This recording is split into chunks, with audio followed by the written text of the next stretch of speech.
আমাদের বাসায় আর আদা কিনতে হয় না। কেন জানেন? কারণ আমরা বস্তার ভেতরে আদা চাষ করছি। শুনতে একটু বিভ্রান্তিকর মনে হচ্ছে, তাই না? চলুন তাহলে আজকের বিষয়টা একটু শেয়ার করি। আসসালামু আলাইকুম।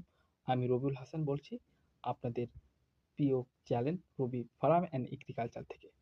বন্ধুরা, আমাদের বাড়ির পাশে কিছু অল্প জায়গা ছিল, সেখানে আমরা দেখতে পাচ্ছেন এভাবে আদাগুলো চাষ করেছি। বর্তমানে আদা কিন্তু এখন অনেক বড় গাছ হয়ে গেছে। হ্যাঁ? প্রথমে একটা বস্তা নিবেন। বস্তার ভেতরে কিছু দোআঁশ মাটি সংগ্রহ করবেন। এরপরে সেখানে গোবর অথবা অন্যান্য সার আপনি প্রয়োগ করতে পারেন। হ্যাঁ? এরপরে আদা যেগুলো আপনার বাসায় আছে সেখান থেকে আদার যে কুচি অর্থাৎ কুশি বাই হয়েছে বা চোখ বের হয়েছে সেই আদাগুলো নিয়ে এসে সেখানে মাটির ভেতরে ১ থেকে ২ ইঞ্চি এই পরিমাণ পুঁতে দেবেন। তারপরে অল্প, অল্প করে পানি দেবেন এবং পানি দেওয়ার পরে প্রতিদিন দেবেন না।